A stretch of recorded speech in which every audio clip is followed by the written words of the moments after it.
Hello, hello, hello. So we're supposed to have Lexi with us, but she has not showed up yet, which is perfectly fine because she has some rambunctious children that she's got to wrangle and all sorts of fun stuff that she does as a mom, which I don't have to do anymore because my son is now 21 years old. So I don't have to worry about that nonsensical stuff of wrangling children and getting them ready for their days. So we're just gonna let Lexi do what Lexi has to do and hope she picks up with us. If not, we wish her love. Also, asked you guys about questions, and before I get into some of those questions, I felt like today might be like a good day to talk about like what I would call like paranormal field. So not necessarily like medium, but paranormal field like integrity, because it's something that people have kind of started talking about a little bit. And so I thought it would be really good to talk about some paranormal integrity. Hello, Helen.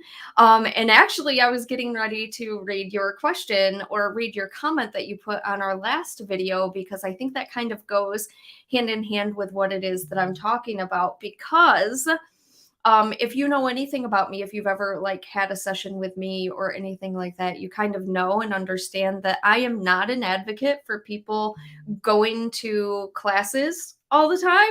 And you also know that I'm an advocate of not necessarily reading books. If you are just like somebody who enjoys knowledge, if you're just somebody who likes to research and do stuff like that, that's whatever. But I feel personally, through what I've been taught through the people in my head and also all of your guys' loved ones, family, friends, higher helper beings, guides, everybody, um, that there is actually, it's better if you don't read a ton of stuff. And it's also better if you don't follow specific people in the course of learning your gifts. And I thought that Helen made like the most beautiful comment. So I'm going to read this, and I have it on my phone, so please bear with me. I enjoyed listening to the discussion here. Thank you. I'm going to be vulnerable and share something I've experienced recently. Last year, I had the opportunity to engage with the spiritual community while learning about some topics and thought that I thought were interesting.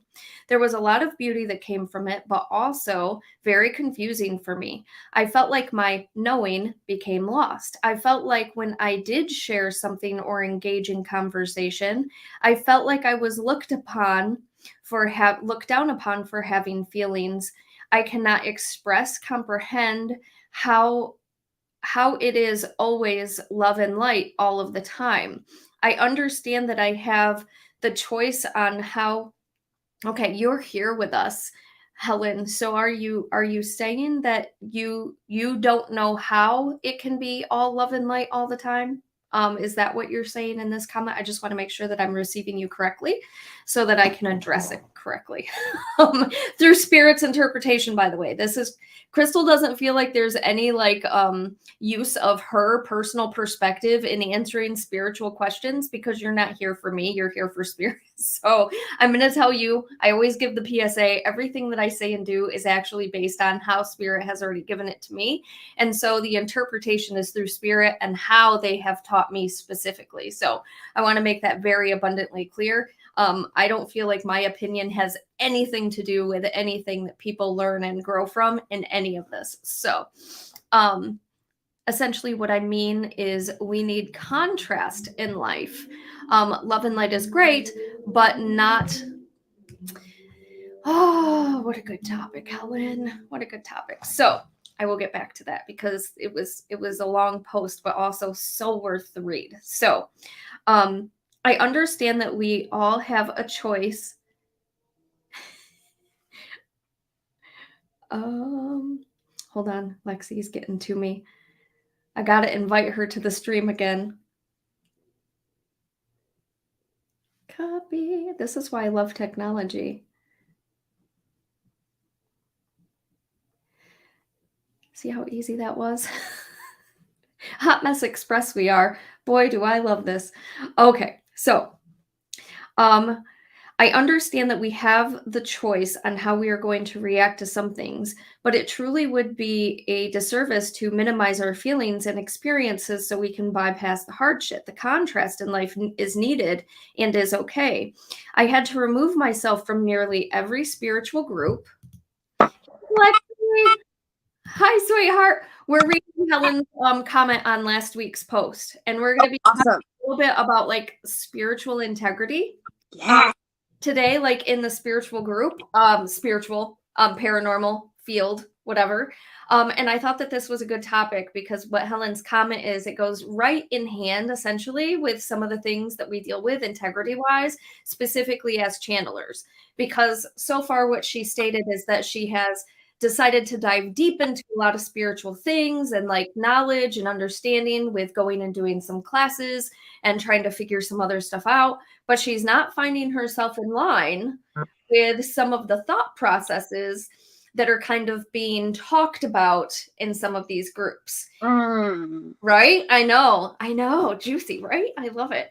And I also talked a little bit about how Crystal has different perspectives based on what Spirit has specifically taught her, which is not necessarily in line with everybody else, which is why Crystal doesn't work well with other people. And it's not that she doesn't work well or understand. It's just in order for me to stay focused in what I do specifically, I really have to stay focused in what is right and what is not right for me specifically. I love knowledge and I get myself into a lot of trouble by trying to dive into other people's perspectives of what that looks like. And it's because it takes me off my train of understanding and it takes me off from what I'm supposed to be doing, how I'm supposed to be receiving, and what I'm specifically supposed to be teaching. So I'm in the middle of reading her stuff. That's what I'm doing. Yeah. Wanted to catch you up. Here's Lex. So ready. Okay. So it would be, but I truly think it would be a disservice to minimize our feelings and experiences so we bypass the hard shit. The contrast in life is needed, and it is okay. I had to remove myself from nearly every spiritual group I was in on social media because it's toxic and confusing. In hindsight, I am so thankful I experienced this because I had the opportunity to look within myself and see the confident trust and knowing and my knowing. And shit, I could be wrong. And if so, I will eventually learn. Ultimately, I do not have to give my power away. Spirit said no more classes. And while I did feel lost about it, I understand now and say thank you. No questions asked. This leads me to my next part, which I feel uncomfortable writing about. But it does need to be said. I recently acknowledged that I am notorious for putting everyone and their gifts on a pedestal. Oh my God. Oh. Same girl. Oh. Same girl. And constantly comparing myself. I had no self-awareness about this, more so at this as if I was lacking something. I needed to take a minute to remind myself and humble myself that my journey was my journey and that me, my essence, my sensibilities, my understanding of love and compassion is the gift. I was looking outside of myself this whole time when I was putting myself in the loop of one of my biggest triggers, not being seen or heard. I was doing that to myself and I am annoyed about it. But alas, I am aware of it and doing the work to continue to give some love because I am always learning in this life. Thanks for reading. So, first part of this is her talking about how the spiritual bypassing. I'm going to tell you guys right now, Crystal's a little bit spicy. Her guides like to talk to her in spicy ways because that's just who I freaking am as a human being. So they make fun of this. And I always tell people like this is a contradiction because some people are like they hear my words but they don't understand that each of us are different. I don't take this negatively because of who I am as a human being. I don't take offense to a lot of shit, guys. I really don't. I'm a duck. I let things roll off my back because I understand it's not about me. It doesn't affect me. It's not part of my plan and purpose. And people get triggered by that. I don't know how you feel about that, Lexi. I'm in the right place. I'm in the right place. I feel like it's important to talk about because society is trying to force us to get involved in every nook and cranny, craziness, like demolition of life, trauma, drama, everything. Society thinks we should be inundated by this at all points in our life. And they also feel like if we aren't, or if we say we don't care because it's not in our specific wheelhouse, they also say that somehow we are not necessarily empathic or loving, or we're toxic because, well, it doesn't affect you, but it affects these people and it'll affect this in the future. No shit, Sherlock. That's kind of what we're here for. And no offense in how I say that. Seriously, if you take offense to it, I feel like triggers are triggers for a reason. I have to deal with my triggers. You have to sit with that with yourself a little bit. But you have to remember that in my personal perspective, and I'm going to shut up in a second and let Alexis talk about how she feels about this. But in my personal perspective, each one of us come here with a different plan, purpose, and contract to do. Okay. And mine is different from somebody else's. So somebody who is completely surrounded in political and that's their whole force of life, that's great. That's their purpose. That's what they contracted to do here on earth. And that's what they choose to do with their time and their energy. Not me. Okay. Not my jam, not my thing. Don't give a hoot about any of that stuff, because at the core of who I am, it's not affecting my daily life at all. However, other people think that that's a wrong way of looking at it because it affects everybody as a whole. Well, that's right. And I'm a piece of the whole. So if somebody else is dealing with it, I am dealing with it. And it's because my clients are dealing with it and it's affecting them. And so therefore I'm meeting them where my guides, loved ones, and everybody else meets them. I don't have to be in the midst of all of the drama in order to understand the bigger picture, so I myself can make the right choices for what I see fit morally going forward. So there's a way to separate yourself and a way to also allow it in without being completely like inundated, surrounded by the negativity, the drama, and the chaos of all the situations. And that's what people teach as spiritual detachment. Now, I'm going to ask you, Team Spicy. Yes, Kara. So I'm going to ask Alexis, now, how do you feel about that? Like, how do your people talk about that through you? So I feel like we have a big battle here of conditioning that, and like spirit comes through and it's like, it's all conditioning. It's all this conditioned, like, it's all conditioning, right? And it starts at such a young age, and it's been going on for so many generations now that there's generational conditioning. Okay. And that shows up in so many forms as like the creepy uncle that we just like let him, like, just like, even though we're so, you gotta go sit on his lap. Yeah. Do you know what I mean? Or like, for me, some of the ways that it's now showing up as conditioning, like generational conditioning, is around holidays for me. I am realizing like I have been conditioned to believe I have to do these certain things on these certain days to honor whatever. And it's honestly the furthest thing from honoring my ancestors and what feels in true alignment with myself and with what I want and what my soul wants and my soul's trying to lead me to do. So I feel like it's just conditioning in so many ways. Right? Conditioning to believe like that, you know, you have to be the tough person, or you can't, you know, show a sign of weakness or admit you're wrong. Like it's in so many ways, right? So in having us all be part of one, and we're all different parts of it, right? So we're all getting things in a different experience in a different way. But when it comes down to it, right, it comes down to conditioning and whether or not we're following our soul spirit, or are we operating from a conditioned, you know, aspect, wounded aspect. So I see this like, you know, this battle that plays out in, you can find it in everything almost, like the you know. I feel like I was laying in bed last night, and if any of you paid attention to anything I've talked about over the past freaking 6 months of my life, I have had epiphanies galore. Okay, epiphany after epiphany after epiphany, and it was so funny because I was laying there last night and I was thinking to myself, "What the f am I? What am I? What is Lexi? You talked about this also. You don't like to put yourself in a box of gifts, and you don't want to call yourself a medium because it makes you feel dirty. And I understand that because we've turned it into something gross. And when people talk about mediums, what they see are like the people who shake the tables underneath, and they're like, "Ooh, everything's a ghost," and that's just not true. It's not true, because to me, how I've received in this is that we cannot separate ourselves from the organic human being that we contracted to be and the thing that we contracted to do, which is feel the feelings, because it's literally what we're here to do. It's all of the pieces that come together. And so, Helen, what I'm going to tell you is how my guides have taught me. Okay. It is all love, but hear them out, because you cannot be jealous of somebody unless you love somebody who you're jealous of. You cannot hate somebody for hurting somebody unless you loved somebody to begin with. You cannot be angry, disappointed, frustrated unless there is love, passion, or whatever in the situation to begin with. And so the core of all of it is love. And all the other emotions and all the other feelings and all of the other things stem from that.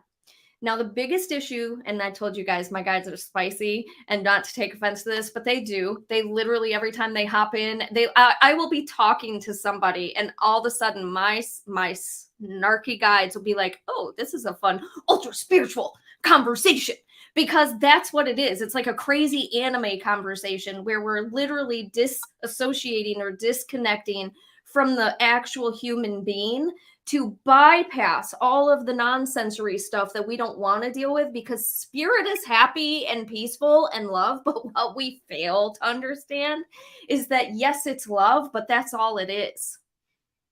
That's all it is. When you cross over, you don't feel this.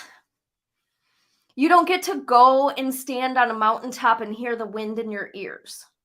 You don't get to feel the sun on your face. You don't get to feel your child kiss your lips. You don't get to feel the physicalities of what being a human being is. Spirit is beautiful, and it is wonderful, and it is love, and it's inviting, and it is glorious on the other side. And it is absolutely phenomenal to be part of what that collective consciousness is. But so is this.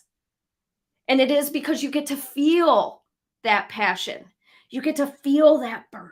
You get to grow from the experience, and you get to feel that pushback so you can grow. And that's what it is.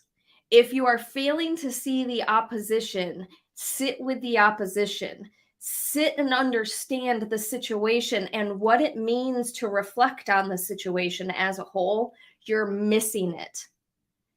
So a big one, and I'm not going to touch this one with a 10-foot pole into its entirety, because God Almighty, do we not want to talk about this.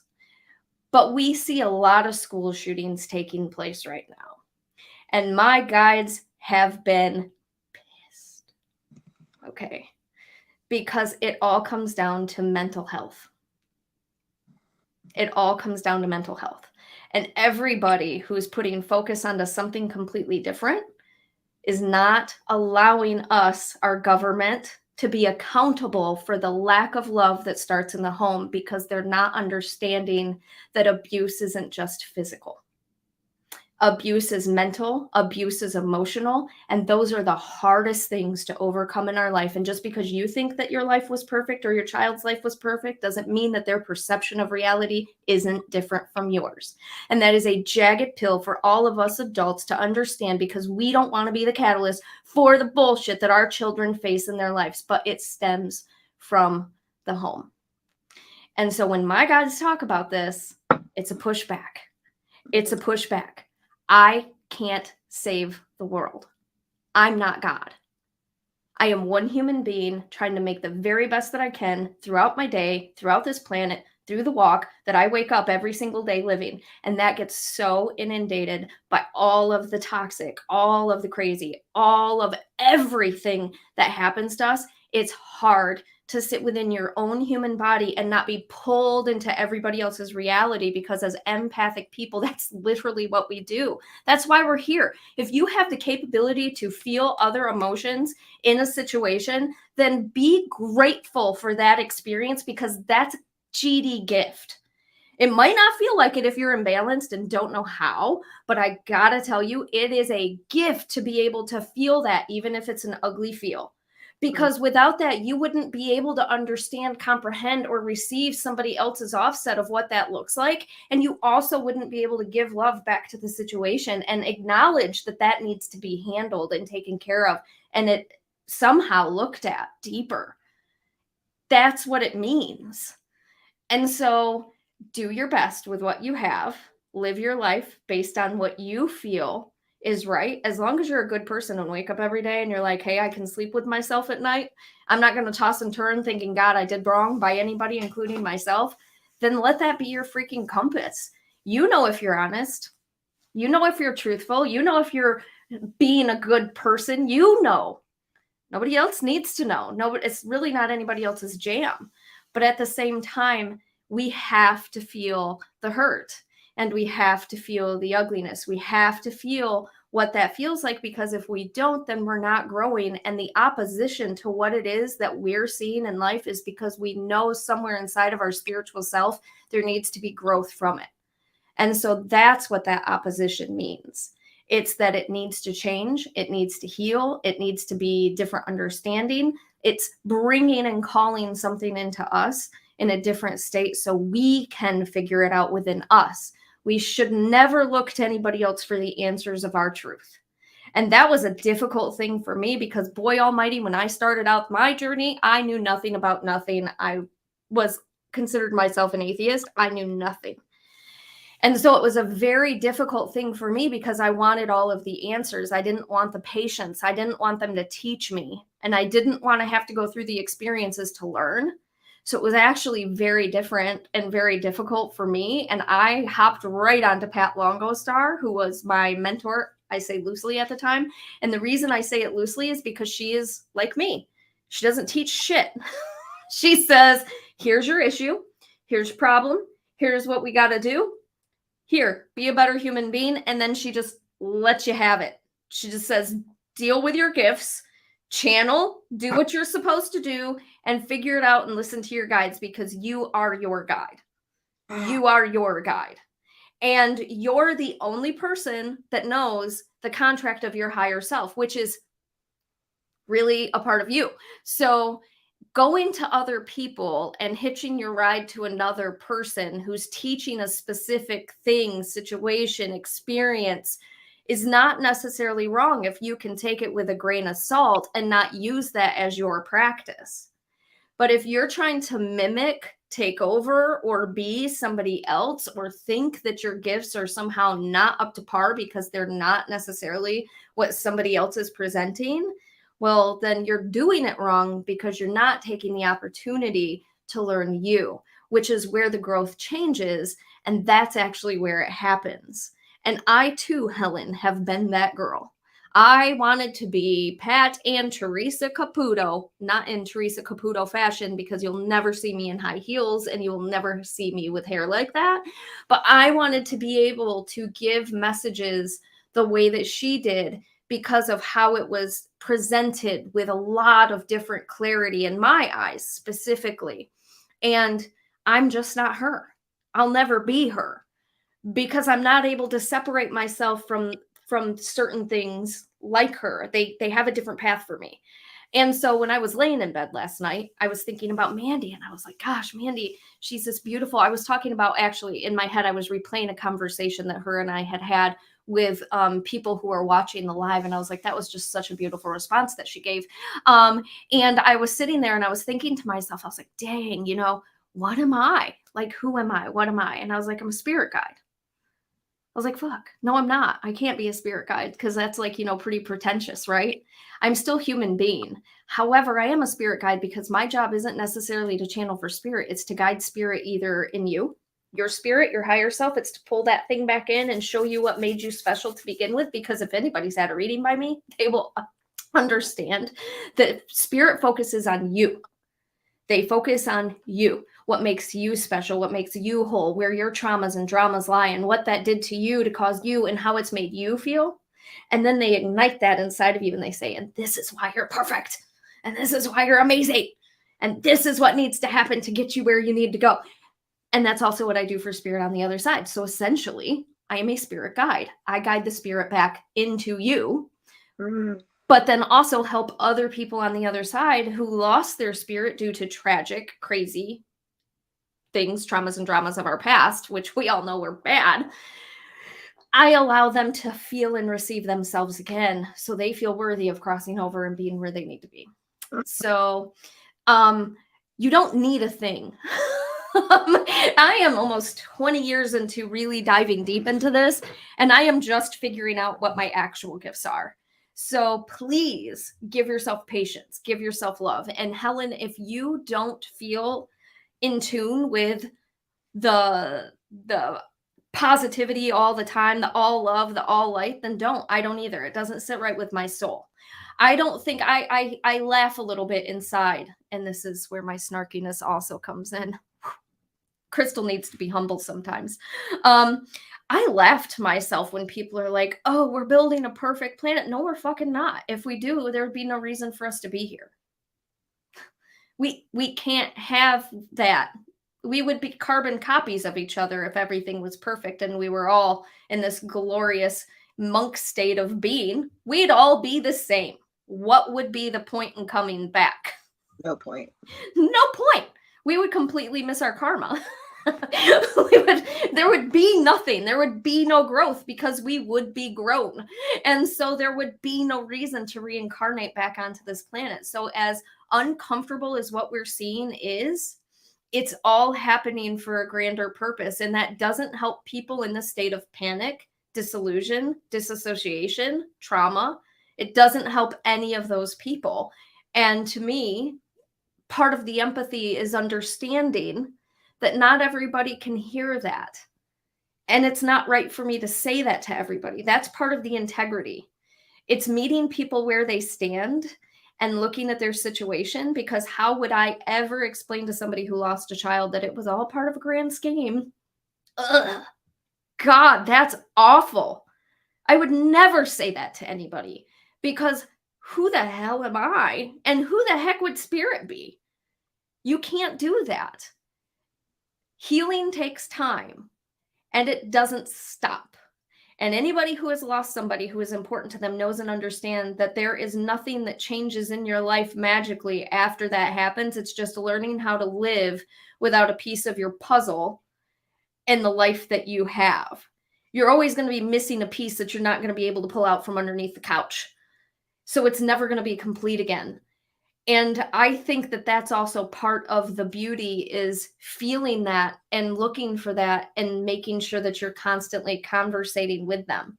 I've lost people who are important to me too, and I understand the grief that comes along with that. And so I feel like sometimes we just need to shut the F up and we need to let people be where they want to be, including people who want to bypass the heavier emotions and feelings. If that's where they're at, then that means that they're living in a state of trauma within themselves that they don't want to feel or understand, or they are at that highly accelerated place within their cycle or circle of life. And that's beautiful for them that they've gotten there. But also, I understand I'm not there. I have pushback, and I have traumas and traumas, and I have things to get through in this life. So if that's where you're at, then no mess to you, I promise. But I'm also going to say, if that's where you're at, then that's where you're at, and just be happy with what it is that you're going through. And if you can't be happy with the emotions and the feelings and the heaviness, then tap dance on everything that you can find until you find what works for you and is the proper dance, essentially. Because that's really all it's about, is finding what works for you and what helps you through this day, this day, this day, this day. That's all it is. It's one day, one day, one day. And to look at yourself in the mirror and say, okay, we're starting over today. and that's what it's going to be. So don't hitch your ride to somebody else's star. I also say it's hard for some people, but I think the greatest gift you can give to yourself is not needing validation from anybody at all in what you're receiving. When I'm channeling, that was something that I had a really hard time with at first, and I just had to go with it. And that's probably one of the hardest things that I think channelers have in the beginning. They need validation. They want validation. And well, you just aren't going to get it all the time, because a lot of times some people are going to be like, I don't understand. And you're going to be like, cool. Okay. You will someday. I mean, I don't know. It's yours. It's not mine. So if that's where you're at, then understand that, Helen, and just be okay with where you're currently at in this situation. But I also think that was an amazing, amazing question / comment, because I think a lot of people struggle with that, including myself. So I love her so much. I don't know why she struggles with her gifts at all, because Lexi is phenomenal, amazing, and on point with everything that she receives. But once again, I think that that's the conditional things that we don't know what we're talking about. Conditional. And I've realized in this life how it's also conditional shit that I've been carrying from past lives. I've realized in this process of trying to face these fears and these blocks and these things that feel like a chain around my soul almost. You know, a lot of this stuff where I don't almost know where it's coming from. Why can't I get rid of it? It's shit that has repeated itself in different forms in past lives too. And it's kind of been like this part of my process, or part of my experiences, my whatever you want to call it. And I think sometimes we forget that our past lives and the ancestry, that it actually comes ingrained with us. I've been reading this really great book, and it's like the soul of spirit, right? And it talks about how like the kahuna way of seeing spirit, it sees this spirit as this like amazing, like it talks about how unique we are, because yes, all the things that come into one soul, one spirit, that make up one soul, right? Or make us, it's like so much. It's these lineages. There's these past, records of people. Hold on. Can you stay on that train of thought, but can you also touch on the fact that it is scientifically proven that we carry 7 generations of DNA in us back? Yeah. Both mom's side, dad's side. So all the shit that they've picked up in their pocket, generation 7, guys, 7 DNA, it's a part of you. Yeah. So touch on that. Also, with your actual, because you are perfect in everything you're saying. I just wanted you to be like, hey, give them a little bit of validation that they're not crazy. Exactly. And so, and the funny thing is that so we're dealing with shit that was stored within our grandmothers or great grandmothers. And if you think about how DNA work and how it all splits to come together, it ends up being like 32,000 like little pieces of DNA, 32,000 pieces from ancestral. So it's so much bigger than just 7 generations or it's 7 lineages. It is so big when you really think about what all gets coiled down into this one little cell that makes up part of your uniqueness in you. And that's why I feel like part of what's happening and what we're seeing happening right now, why a lot of us are like feeling like, okay, this doesn't resonate with us, like this gives us the yuck, because we're coming into who we truly are finally. Like it's the shedding of that condition happening. And so like when we're seeing shit and it's not resonating as right, yeah, it's most likely not right. And you're probably here to help show that light, so to show the other option, the other end of the spectrum, another thought, another way, because truly there's so many of us here that there is literally so many possibilities too. So we're meant to be unique. We're not meant to be cookie cutters, right? They've been trying to make us cookie cutters. That's why we got schools. That's why we got, your 9 to 5 work week, and you got your school day, and schools look like prisons, and all that, where's my tin hat, all that rabbit hole stuff, right? Because they want us to be cookie cutters and not the unique fucking magical, multi-dimensional souls that we truly are and that we came here to be. So it's I get so I had to highlight this one because I think you're a good one to talk about this, because one of the most helpful messages I got in reading with Crystal is you were learning then where we're learning now. I felt so alone as a child. because I saw life so differently than my family. And that's why I was like, Lexi is a good one for this, because I know she's very polar opposite than some of the things that she's been raised with. And I was like, ooh, and today I understand I was different. And exactly, you are different. And I don't know, once again, misconception and all these other things. People like to call the black sheep out and be like, oh, well, that's the one that makes, oh my God. Oh, Lord, society. Hear Crystal roar here. The black sheep is actually the most beautiful one, because when we look out into a field and we see all these white sheep, but then we see this one black one standing very proudly, or by itself, maybe because it don't want to be in like with all the rest of the people, because it's going to stand out, right? We don't want the wolf to come and get us. So it's like standing off by itself, doing its own thing. All the other ones think it's crazy because it's doing its own thing. Like, you're the ones that are here to help change, and all the other ones make you feel crazy. And that's what starts all of the inside of us. That's where all of that trauma, that PTSD, those feelings of disassociation, suicidal ideation, which is something that Lexi has brought up a multitude of times. That's also when addiction comes in, and all these other things. It all starts stemming from not feeling a part of the actual pack. And so what we do is we start to try to like erase that within ourselves, and we start to try to self-medicate in some form. And it can come in so many different forms. Don't hear me when I'm just saying substances, because that's not how I feel. But there are so many different ways. And to me, how spirit has presented it is that the black sheep is somebody actually who's super wise.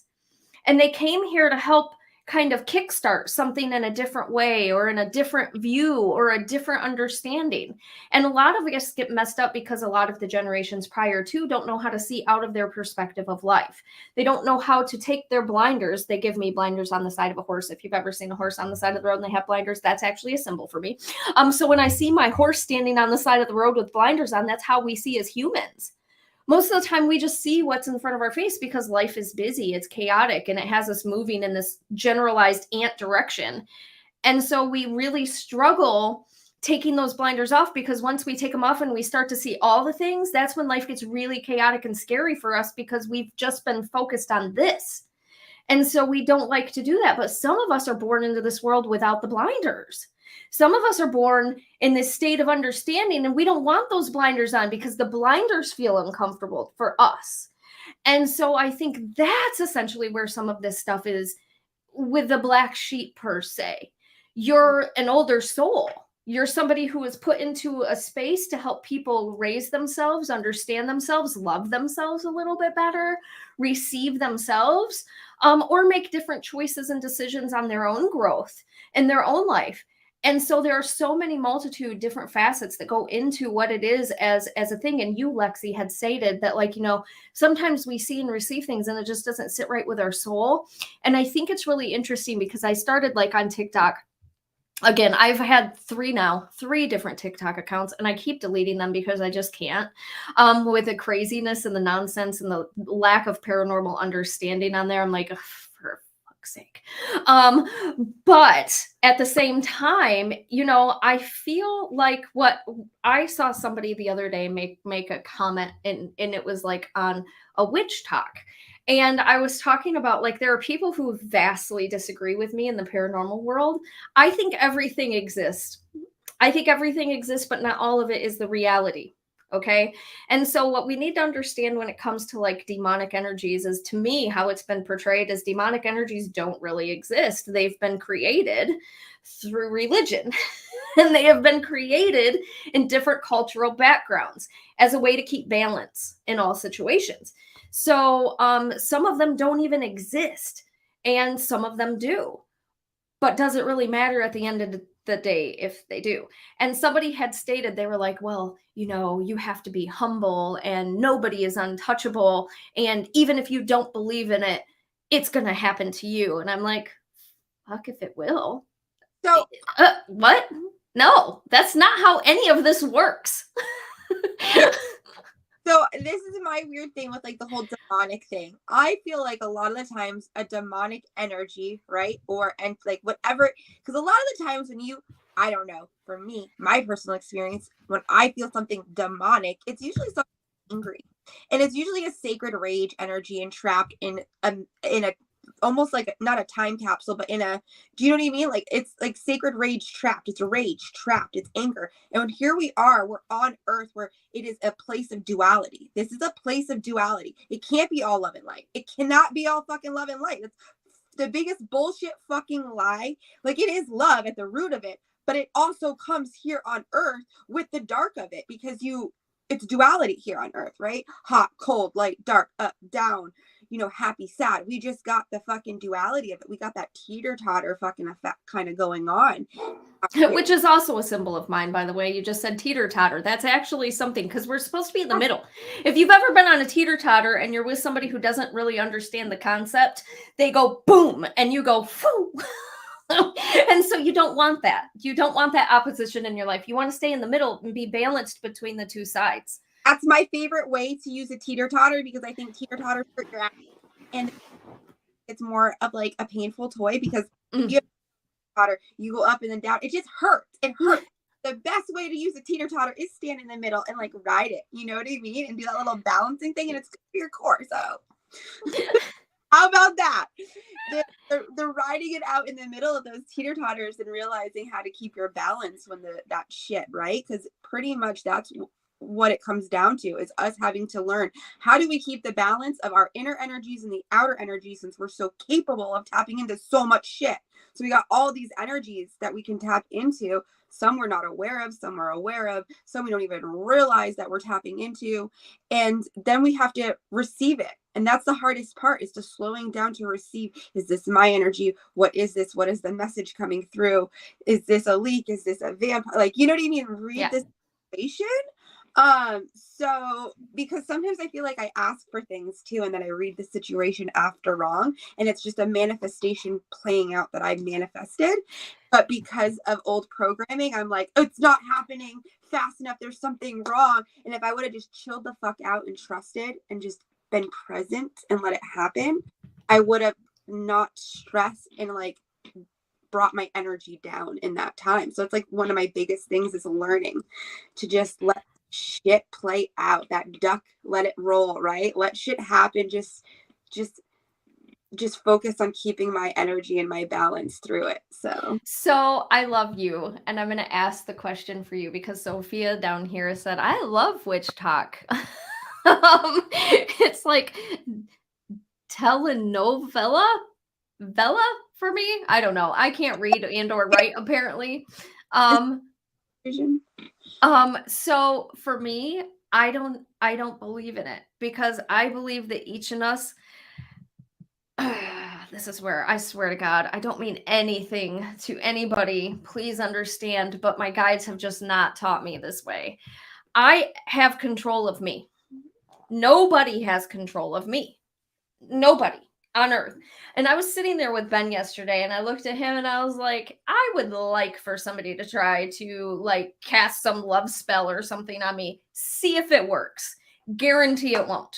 Guarantee it won't. And that's not necessarily like any people who see this are like, oh, challenge accepted, and they tried. I guarantee it's not going to work, because one, you have to believe that you're not in control of your vessel. I am. Two, you have to agree that you have no control over what happens in and around you. Oh, I have so much control. And the reason I'm saying that is not to be, and this was the conversation where he was stating that, it's like not being a humble human being. It's being like, somebody who needs to take a step down. And I'm like, I'm not necessarily in disagreement with that. But what is wrong with teaching people that they are in control of their own life?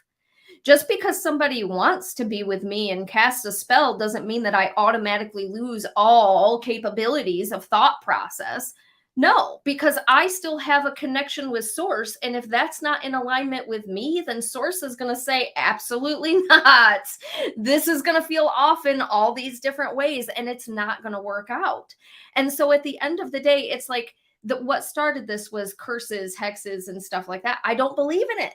I just don't believe in it. And I don't believe in it because of what I've specifically experienced.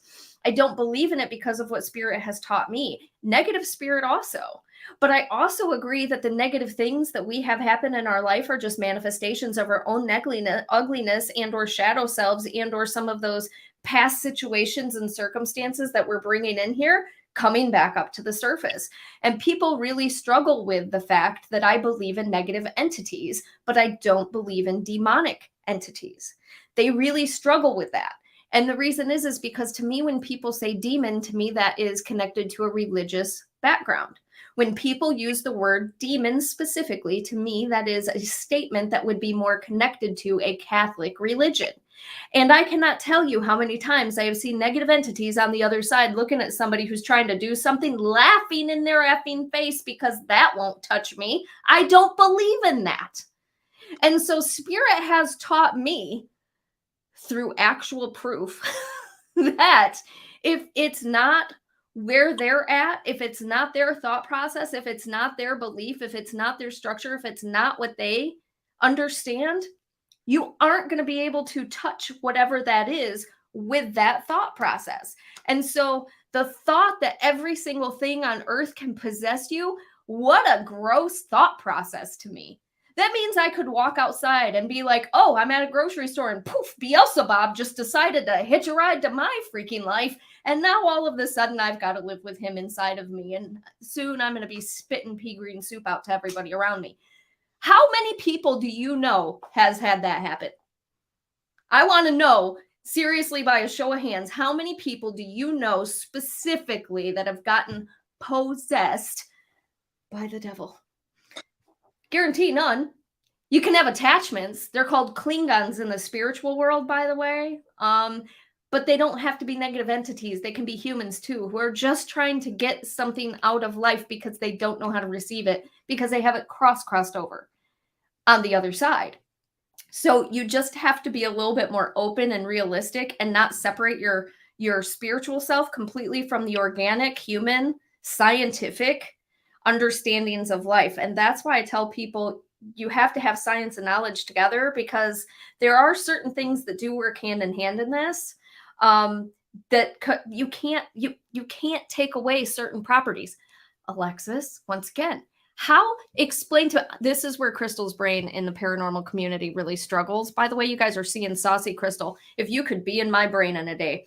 How do people cross over and automatically become demonic? How do you transform a human spirit into a demon spirit because they lost their life due to a tragic circumstance, or they wanted to be a negative person in life? How does that work? How do you change energy like that? Because if they weren't created as an entity form, which is something that's never walked on earth, by the way, you can't change something that has walked on earth in spirit form as a human being into something that is separated from, you can't. Science says that. So you can't make it make sense to me, because just because it's spirit and just because you can't put your finger on it when it's standing in front of you doesn't mean that it completely negates the scientific structure of what energy is. Yeah. It just is. So you have to look at things in sometimes a logical understanding in a logical way to be able to cope with some of those things that are happening in your life, which, if you feel like you're being spiritually attacked, is difficult in the time because you can't make sense of it. But what if it's just your mind? What if it's just your heart that's been hurt? What if it's just something coming to the surface that you don't know how to understand, and so your mind is making it something? And that doesn't mean you're crazy, by the way. And listen, our mind pulls from our past experiences and things we've seen and heard. And we've watched a bunch of horror movies, a bunch of these shows that are literally telling you a vision, trying to tell you a vision to have in your future to connect it to. Yes. What are you going to pull up first, right? You're going to immediately go, it's a demon, it's a monster, it's from this, and that's where, like, the scary movies and stuff with the demons and the scary, like, it gets to me, because I'm like, when you come in contact with a negative energy, and a lot of times people label it demonic, it's a negative frequency, it's lower, it feels heavy, it feels dense, it feels dark, and it feels scary depending on that energies. And I feel like sometimes too, like, what can come across as demonic is something that has been kind of like drummed up, manifested as like a level of like, kind of, I want to like a game. Do you know what I mean? Yeah. You know how like Native Americans would pray and ancestors would leave and they would like conjure up certain spirits to like protect land, and then they can come up to somebody on the outside coming in and they can see it as a demon, as a ghost, as this scary whatever. I feel like it's the same thing with religion. I feel like religion has kind of has fed us this belief that this thing exists, to use it as a fear factor, so we don't cross this threshold of frequency to these higher frequencies that we're actually supposed to be able to understand, connect with, and reach. I feel like it's just another one of those, kind of conditioned propositions being used against us to try to limit us from really living the full experience and understanding who we truly are, what we're truly here to do, and all we're fully capable of. So I'm going to highlight this one because they said that I fought demons and was hunted in the beginning of my past life. And then they also said lies. I believe my story is biblical. And if that's how you feel, once again, you're not listening to me then. Because I've stated a million times over that you have the right to believe what you believe because you've lived your life and I haven't. I'm going based on every situation and scenario that as a medium I've come across in people, situations, and myself. And when I say every situation, I'm literally talking about my own life when I was a child and manifested negative thoughts, feelings, and things into my existence in a PK type of way. Those were my own emotions struggling to be received because I was in a state of not being heard by anybody. Nobody wanted to listen to what Crystal had to say. Nobody gave Crystal an outlet to speak and communicate, which shut her down. Now, when you're an energetic being and you're giving off all these vibrations and you're supposed to be channeling, receiving, channeling, receiving, channeling, receiving, and you're just receiving and you're not being able to channel because nobody around you knows how to let you be the person that you are, because you are too much to some people. You are too much because it's so much all the time. I'm talking from specific situations in my life, and I am talking specifically through the knowledge that my team has given to me through every person that I've talked to, every house that I've investigated, every business, every experience. I am speaking from spirit. And if your people don't tell you the same, then that's your prerogative, which is literally what I say to people. I don't try to change people's minds because I believe all of us have our own experiences to live on this planet. I don't think there is any right. I don't. I feel like everybody's right. And I feel like there's a little bit of truth in everything that people go through and what they experience and how they do it. And I think that's where the secret in the sauce is. And that's why talking to people and receiving people without being triggered is so important.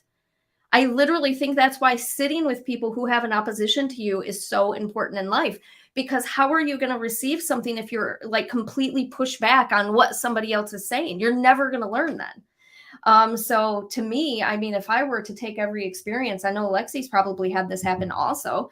When your people come in and they say stuff to you, it's not always what you want to hear. I get called out so much, guys. I wish there was an actual way that I could like project into this world what it is that I see and receive on a daily basis, because spirit calls me out and they don't hold back when I am wrong. And so I have to also be willing to receive the fact that Crystal's not in tune with something the way that it looks. Why? Because I'm projecting it based on my own traumas, dramas, and fears. I'm turning a situation into what I want the situation to be based on where I am in my trauma. And that's why you're only allowed to see things clearly as much as you are healed. And that's why they've worked so much on my healing. So I'm just going to say it. If you feel that way, then you feel that way. I'm cool with you. I mean, it is what it is. I'm not calling you out. Don't get triggered by me. You know what's real in your life. I don't. I've never met you. But you also have to keep in mind that this is a safe place to talk about all things spirit. So if you're not in line with it, it's cool. It's cool. It's cool. I love you anyway. I don't care who you are. I love you anyway, because you teach me to be a better person also. And you also put things into my perspective that I never would have looked at. I never would have said, I'm curious about that now. I love that. That's what I love about life. That's all the pieces that we put in our pockets through life and we take with us. I'm curious too. I want to learn too. Give it to me, man. Tell me your experience. That's how I feel. So, and Crystal, you talked about how like you're untouchable. So I feel like until we're aware of the fact that we can be untouchable to certain energies, we are open to lower energies. I agree. I was. And so, and here's the thing, you know, like lower vibrations and higher vibrations, like us as people, we all have a unique vibration. We're all a different vibration. Every organ in our body has a different vibration. So when there's energies on the other side that are of lower vibrations and seem scary, they scare us, you know, it triggers something within us where we have that fight or flight. We got to remember we're receiving this feeling in a human body that has a monkey brain with an automatic mechanism to perceive anything new and take it as this something to be scared of or not, right? So when we go into fight or flight, something triggers us into the fight or flight. It's something different that we haven't experienced yet. So this is a different frequency coming in, and we're automatically so. And then our body, right? The way monkey brain, the way that you know, the wired part that automatically works without our soul kind of directing it, the automatic part, right? Because then our soul has a moment to come in and think things through and then perceive, right? And like think about the situation. And that's, you know, where we talk about a lot practicing the pause, right? Practice pause when you receive, right? To allow. Yes. And you worked with somebody also at the Conjuring House, wasn't it? Another medium at the Conjuring House that feels similarly to negative entities and energies the way that I do? Yeah, and she wouldn't call herself a medium. I just don't like the word. I hate the word medium. Like I'm empathic and I don't know what it is. I'm able to channel for people, things, and situations.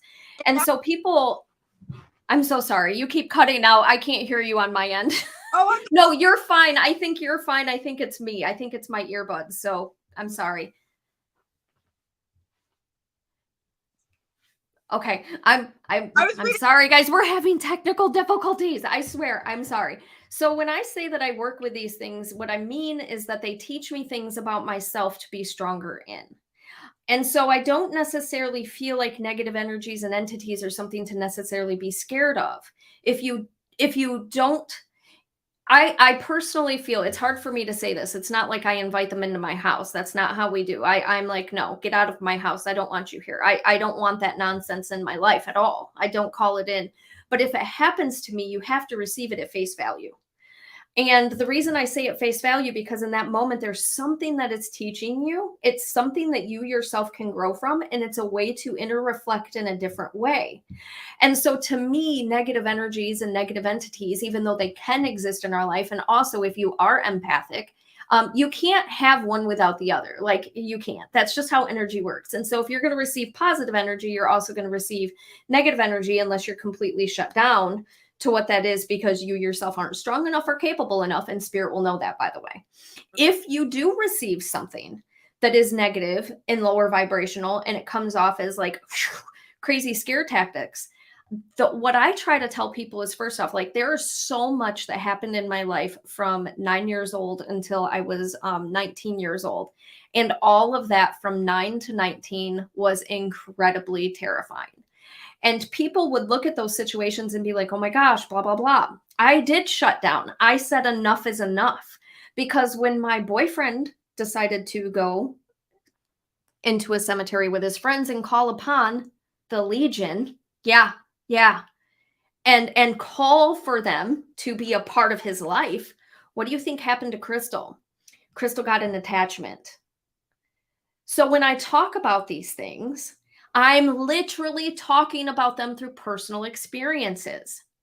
But there are ways to take your power back. And when I say that, I mean, I fill myself with the sun every single night and every single day. And when I say the sun is the brightest thing you can have. And if you were to take the sun out of the sky and set it into your chest and ignite it out to the world, that's you. That's your light. Go into a bedroom and turn on the light. Is there darkness that touches the light? No, there's not. There can't be darkness in light, just like there can't be fear and faith. You have to have faith that you're protected. You have to have light in the situations. And you have to believe that you're that source, because these people that work with you every day are filling that source inside of you. And you are source energy. You have a piece of that inside of you. And so you have to believe that that's your ignition. And so as long as you're leading life with that source, and we can't all be.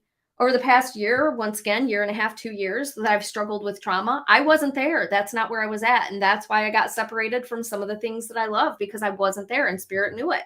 And they said, hey, she ain't going to be working with this the right way. We can't have her going into these things because she's going to get sick, stuck, attached to, and all the traumas and dramas are going to happen to her again. She's not there. We have to remove her from that.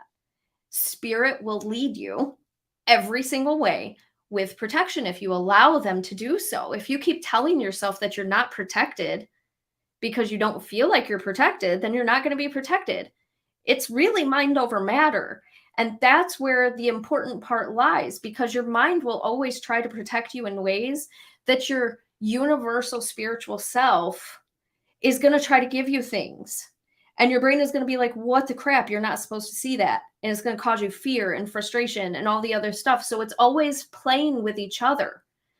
And it's trying to fine tune, like Lexi said, on that balance beam in the middle of those two things, which is logic and understanding and how the brain works, but also in a spiritual way to say, I know that what I received is what I received. I'm not insane. I'm not crazy. And if I am, well, as long as I'm doing it with love, then does it matter anyway? Maybe I am paranoid schizophrenic. Maybe I'm not seeing spirit, but does it matter? No, because it helps people. And so it really doesn't matter to me. My team has taught me it doesn't matter as long as you're doing it with purpose and you're doing it with love. And Emily said, my question is, at camp when I was young, was what I was looking at me, spirit or physical? I feel like it was spirit. I felt it sacred, my soul so much. I think that scared my soul so much. I felt like I flew out of my bed in response. And that's really interesting. We are like, our time is up for today. Sometime in the future, I can talk about the shadow dudes that I saw every year at camp. They were shadow. They were actually shadow entities. And there is a difference between shadow things and shadow entities. There's a big difference between the two. We have to talk about this, and we have to talk about land and how land holds energy, because a lot of it. Yes. I didn't really know how to communicate that in a way that anyone could understand. I was going to send this at the beginning, but after sitting here listening, I understand more what the stories about the camp that were told. I'm so curious. What camp did you go to? I went to a camp in Sanford, Michigan. Night manifested many experiences at this camp. I went to a church camp in Sanford, and very similar things happened to me. And the very first night I was there, some dude came out of and I say dude because it was a very dark, thick, solid shadow entity that came and stood at like the base of the camp. So where the woods came out, he was standing there and he was just staring. And you can't see faces. If you've ever seen a shadow entity, they don't have faces, but they have faces. I don't care what anybody says, you can make out characteristics. But also a real shadow entity is kind of like a black hole. They shift and they move in their energy. And it's different. A shadow person, like if I were to pass right now and I came to you and you weren't able to manifest and see me, it would be shadow. It wouldn't be the same. It's not as dense. A shadow entity is a black hole in the sense that it shifts and moves and you can see the energy swirling within it, but you can't see it. But also it's like a vacuum. And so it's almost like it sucks everything in and you have a really hard time separating from the energy once it connects to your energy. And those, by the way, are not demon either. They're not. They're so I break them down into different forms. I say H.P. Lovecraft shit. That's the primal energies that are part of the actual earth. So if you know anything about like Greek mythology and they talk about the energies that are like stuck in earth. I don't want to talk about. So that's how I kind of see these primal beings. They have to be awoken by different things, different situations. Then we have like the lower vibrational creation of tulpas. Tulpas are things that people Google that, guys. Tulpas. Tulpas are things that we create with constantly talking and talking and talking and talking and talking about. We create them into our existence. They are manifested energies or entities based on our thought processes. And then we have interdimensional beings. And that's what a shadow entity is. It doesn't belong here. It doesn't belong anywhere. It's a passerby. It comes in, it comes out. It doesn't belong anywhere. And it just moves from place to space until it gets a hold of somebody's energy. And essentially it's a parasite that likes to attach to certain people because that person has the energy that they need to feed off from at that moment. And once that cord is created, it's always created until you cut it. That's what a true shadow entity is. So, yeah. Sorry, I didn't mean to dive into that one a little bit too much. Chelsea, Michigan is where it is. It was a Michigan conservation camp. So I was in Sanford, Michigan at the time when I saw my being, and there were several things that took place with that little whatever. He actually ended up following me home one year because I challenged him. It was a situation. So maybe we can talk about that some other time. And so it is 11:05. Lexi, my dear, do you have anything to say on the topic? How do people contact you? What do you want to say in closure to today? I cannot wait to talk about all of these. Oh, because it's so exciting to talk about these different figures and, you know, energies and the different layers, because it's so, I think, magical. People think it's scary. I don't think it's scary. I don't think it should be scary. I think we're going to demystify and make it not scary anymore. We're going to teach everybody how to shine their lights into it and keep their light on so they don't have to fear anything, right? I do. I think that that's important. I gotta tell you, like, if you guys want us to, like, have you ever had an energy, like a shadow thing in your life? Have you ever had a shadow experience? Have I? Perfect. So if you guys want, next week we can discuss that. We can discuss what I had happened to me, what she had happened to her, and what the aftermath of it was, and then maybe bring it into your understanding the situation. And for me, during, like, it plays a hand in hand with my addiction experience. Ooh, I love people in my head. They just showed me something with you. It was completely different than mine. Yeah. They just showed it as very separate situation, very different situation. You were fighting yourself. Yeah. But they're like, you were duking it out with yourself. Like your shadow self actually like separated from you and was like, boom, mess with me. You're not getting rid of me so soon. And they're making me feel like you fought that fucker. Excuse my French, but dang, you did good. That's scary. See, that's scary to me. That's more scary than my situation, because then you got to face yourself. I didn't really have to face myself in this situation. It was something else. It's so much easier, I think, when it's something else, because you can disconnect from it and you just focus on like cutting that cord, or like, you know what I mean? But when it's you and you're the one inviting it in, like, you know, I lowered my frequency enough to then invite in so much shit, right? Yeah. Fucking magnet for like the negative experiences, like negative energies, negative, just the toxicity, right? On earth, it's toxicity. It feels, comes out as toxicity in the physical body, and experiences. But yeah, it was quite the battle. And then I remember too, as a child, I lived in Vermont, and I'll have to share about that too, because that's where a lot of my fear came in, of death too.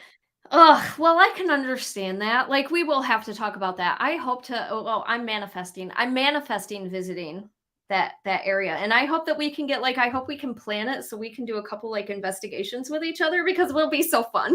It'll be so fun to do investigations with you.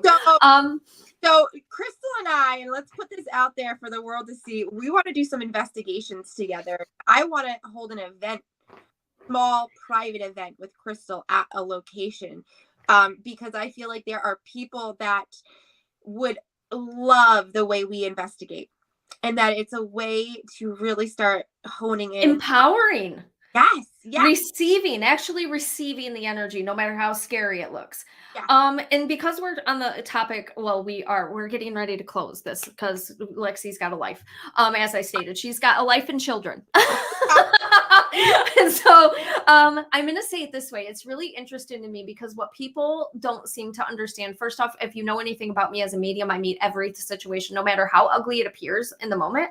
I meet it with empathy because what spirit wants to present to you is always what spirit wants to present to you. And it's based off from what their brain, obviously not physical brain, mental brain, emotional brain wants to present to you. And so when we talk about these things, I always like to bring up to like sanitariums or hospitals and other stuff like that, because when you go into these locations, I don't know how many of you watch paranormal shows. I do not.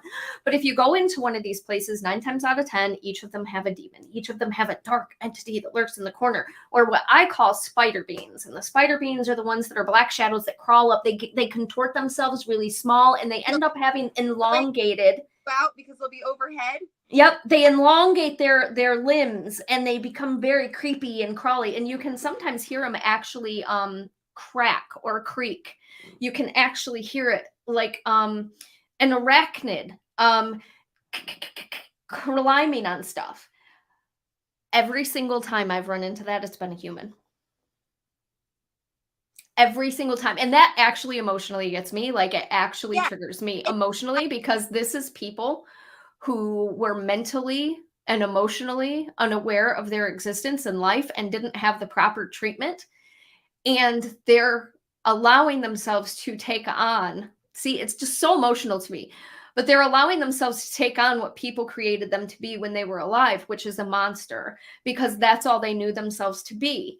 And so when we understand that, we could be coming across something that's not that, because they will always come at you like that. They will always come at you. I've had things literally come and rush me in my face and try to scare me that way, because that's what they've been taught that they were. They're so mentally and emotionally stuck on the other side that they can't break free from what the trauma was that happened to them. And so that's what they essentially put out into the world. And when people go in with just this very minimal understanding of what that looks like, and they're like, these are demons, go to hell, I break inside a little bit, because those people deserve to be held, to be loved, to not have to hide in a corner of their life anymore, to be alone and to be cold and to be dark. They deserve to feel that light. And so that's why I teach what I teach and I say what I say, because you have to be able to get past the initial fear of the process, because there's, generally speaking, always something behind the ugliness coming at you.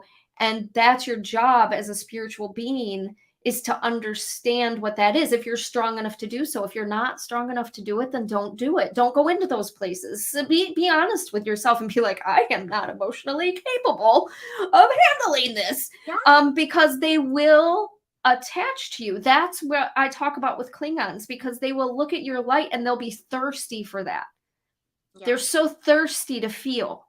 They're so thirsty to be received. They're so thirsty to be loved, that they will cling to whatever it is that represents that for them, and they will follow you. And that's the misconception. But what they're thirsty for isn't your energy or your power or your source or your anything. They just want love. And so if you can't meet them there and understand that and break through what that looks like, then you're always going to be stuck in a state of fear, not knowing what's on the other side of the facade that's showing itself to you that way. And so, once again, that's why I'm saying I do believe that things exist, because I've seen them and I've dealt with them and I've experienced them. But I believe 99.9% of the things that we experience are actually humans that for some form or fashion have turned themselves into something else, because I just have never seen the dark entities lurking around every corner the way people think they are. What I've seen are people who choose to be something on the other side for whatever reason that is. And my job as a medium is to see them, stand there with them, and stand up to them if that's what that needs. So when you go to an investigation with Lexi and I, be very aware that we will ask you to breathe. We will be like, hey, yo, I know, hyperventilation is a thing. You're feeling all of those feels. Why? Because you're feeling all of everything that person had in life rushing into your whole entire state of being without being able to see the or see the actual experiences play out. You're feeling it, you're not seeing it. And so if once you allow yourself to breathe through that, and you like allow yourself to push that down and be like, okay, now this doesn't belong to me, put it back on them. Nice try, bro. Nice try, but we're pushing that back on you. That's you. And then breathe through it. You're going to see that there's a lot more behind the spiritual aspect of things than what needs be. And reikiing yourself in the process, or taking a breather and going outside and regrounding and coming back in, all of that is a part of you owning your power and bringing your light back into a situation. I also always send angels before I go. Like, I send angels, light the place up for me. I don't know what I'm walking into. I'm not God. I can't take care of crap like that. That's their job.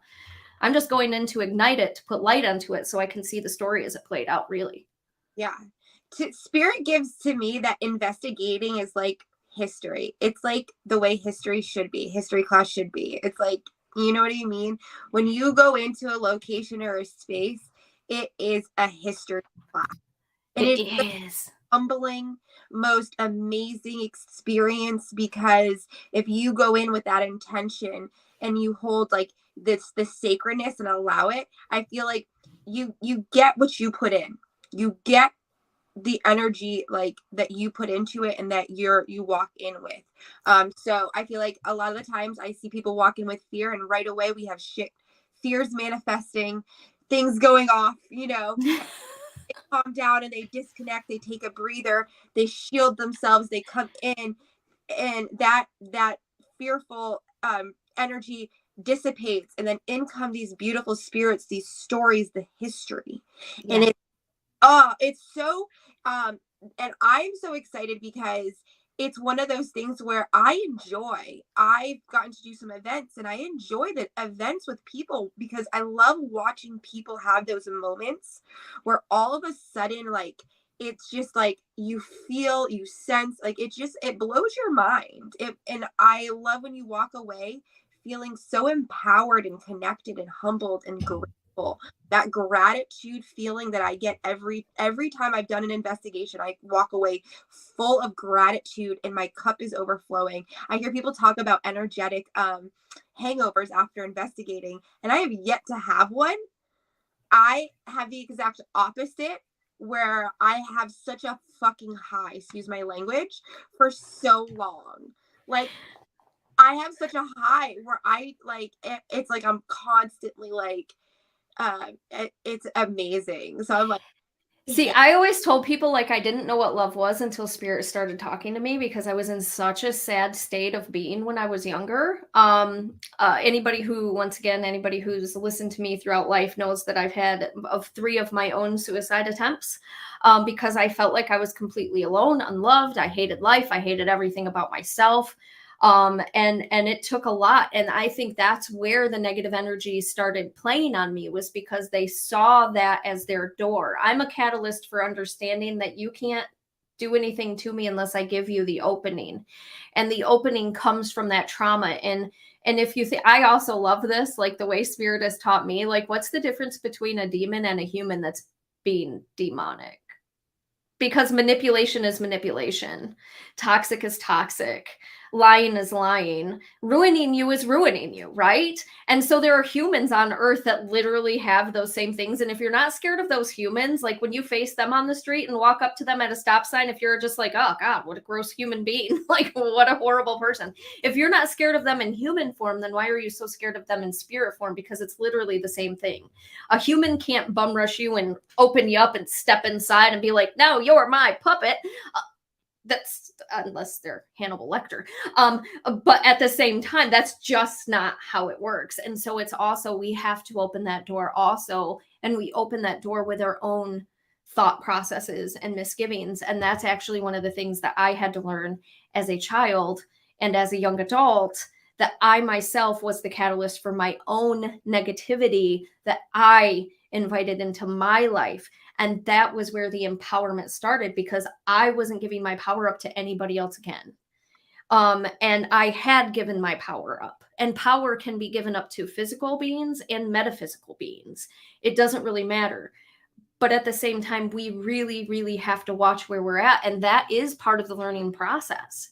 That's actually part of the learning process. And also, with that being said, like, I know people, I have friends that are demonologists, and they do like exorcisms. I don't believe in exorcisms, but I do believe in exorcisms for people who need them. And the reason I say that is because if that's what you think and that's your belief structure and that's your belief system, then your trauma is manifesting itself in a very ugly way. And whether it be mental health or somebody else along with mental health, it doesn't really matter, does it? If it fixes the problem and it helps you in life, does it really matter if it's right, wrong, and different? No, it's right for you, which makes it okay. Right. If you believe that you can have something take over you, it's going to happen. Exactly. If you believe you need an exorcism, then you get one. You can't be touched. It's like the power of our mind. And it's so funny because there's now books, right? Like, no, I wish there was. I wish there was, like, a Signs and Symbols Association of America book that we could get and be like, oh, a rose means this. Yeah. No, it's different for everybody. Right. But there's like books showing now, like brain scans showing like how powerful our brain is, and that our thoughts control what happens in our body and our reality. So when you walk into a situation, and that's where I feel like, we kind of create it for ourselves, our fear, our manifestation. So I see, that's how my guides have taught me. And that's why they're like, yeah, this is real. This is what you're doing. This is what the experience is. And also, like, I know that I say that I'm an empath, and a lot of people are like, no, you're not. Well, there's also, you have to disassociate from everybody, or else you will just not be able to live. And I do, because I'm my own person, and I used to be involved in everybody's feelings because I was codependent, and that was part of my issue. So I thought I could help everybody, save the world. I can't. But at the same time, my guides have really worked with Crystal in, if you believe it, it will be. That's actually how we manifest. If you believe it, it will be. Therefore, you have to pick your belief structure. You have to pick what your belief structure is. If you want this to happen for you, then you're going to have to find a way to let this go. You're going to have to find a way to let it go, because we are creative beings, and we have to be able to look at things in a positive way and say, well, this feels a little bit to me right now, and I don't like it. I'm going to receive it. I'm going to ask what I need. Where's my clarity in this? But I'm also going to allow it to be until I receive that clarity, and let it go for the moment, and let it come back up in the future when it needs to be resolved. And golly, Lord have mercy, do I love that? Because before, I felt like I was completely inundated with just the negative of everything, because I felt like I had no power. I didn't feel like I had any choice. And so when they started showing to me that I did, I was like, that's what I wanted to continue drinking up. And that's where I'm here, because that felt so good to me. So yeah, I believe that your mind is more of a catalyst of what you're going to receive than anything else, which, once again, like paranoid schizophrenia is a perfect example of that. Is it mental illness, or is it just gifts? We don't know. I know science says that it's this, and I believe that both could be right, because once again, I'm not in a state of saying this is all of everything, and this is, because it's not all spirit. Which also, before we go, Sophia, you had asked a question about seeing things manifest in other things like water or candles and stuff like that. And I'm going to say that I have a really hard time. First off, I'm not a part of your situation, and I haven't seen what you've seen, which is where I come from in everything. I just want you to know that. But also, as an investigator, do I agree with that? Yes. I had been given to me a beautiful picture before where there was a real serious negative energy, an entity in a picture that was taken. I was like, ooh, she's beautiful. I like her, because when do you get that crap? However, on the flip side of that, mentally speaking, we also have to remember that there's something called matrixing, and that's our brain's way of trying to make things make sense. And so it's not all spirit. Sometimes our eyes do see things that are actual things that we have in spirit world, and you're going to have to sift out and figure out if it was actually spirit or if it was not spirit, because much like orbs, it could just be dust or a spider or a fly flickering around in front of the camera. And it's our job to feel that out. And if you don't know how you feel about it, say, okay, I just saw this. That was pretty cool. Could you guys give me clarity? Could you tell me if this is what it was? And then feel it out. Vibe with yourself. Be the validation for yourself. And if they say it was spirit, be like, sweet, thank you. That was awesome. That's so awesome. And then allow it to be. And if they don't give you anything, then maybe it wasn't spirit and maybe it was just your eyes playing tricks on you. But even if it was, it doesn't matter because I believe everything is a way for us to take information in. So yes. I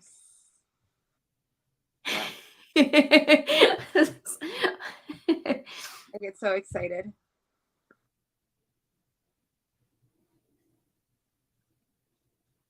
Oh. So I'm going to say that it is time to go, my dear, because I have to go grocery shopping. My son wants meatballs tonight and I have to make them for him. So yay. I appreciate you guys all for all of your stuff. I'm sorry. It said, please let me prove to you both that I know and lived with you both in my past lives. I feel like we've all lived with, that's what the collective consciousness is. I personally don't need proof in that because I believe you're me and I'm you and we're all piece of the giant puzzle together. Like each of us are in each other. And that's why I believe that we're all mirror images and we're all here to learn from each other because I feel like we all come from each other. So I believe we've all lived together in the past and we're all experiencing this together. That's how I feel anyway. I don't really need the proof. I feel like that's what it is in spirit form. But I also want to say thank you guys so very much. I appreciate you. You're wonderful people. And Lexi, my dear, how can people get a hold of you? Yes. So I'm over on seagoddesshealingart.com and book with me a session. Or you can I hold a Goddesses in Recovery group every Sunday at 3 p.m. Eastern Standard Time. It is free and it's open to anybody in recovery, supporting recovery, wanting to make change around how we show up and hold space for So if you know somebody who is struggling with addiction or anything like that, you also can join and learn something too and have a safe place to have a conversation, which I think is so important right now because there's so many people on this planet have somebody that they know, love, be a part of that. And so I think that that's a beautiful experience that she's giving. And it's actually one of the things that I just love her for so much. I when she told me she was doing this, I was like, yes, because for addiction can be alcohol, it can be a drug, it can be an action, it can be drama. Yeah, drama. Codependency. Trauma. Yeah, and I feel like unhealthy coping mechanisms are number one addiction, right? That just covers it all right there. Yeah, he looks really nice. I know he's bad for me. I want him. Shiny. Two husbands, by the way, 2 ex-husbands. So yes, I had a lot to overcome and learn about myself and my own traumas and dramas and addictions. So yeah, I absolutely love. So pop on and see in the description to see Goddess is also in this, and my description for my website is also in this. If you guys have anything that you want us to talk about, pop onto YouTube, give us a comment, do it on my YouTube or on Sea Goddess's YouTube, preferably mine because I can read it. I can't read Sea Goddess's. So pop on and give us some stuff topics that you want to hear from. And I think next week, shadow people is probably a good one to talk about because I think we already said we have cool stuff coming in for that one. So if you guys want to tune in next week, thank you so very much. Love you guys all. Hope you have a great weekend. Thank you, Lexi. Have a beautiful weekend with your people. I just love you so much. I'll talk to you guys later. Bye. Bye.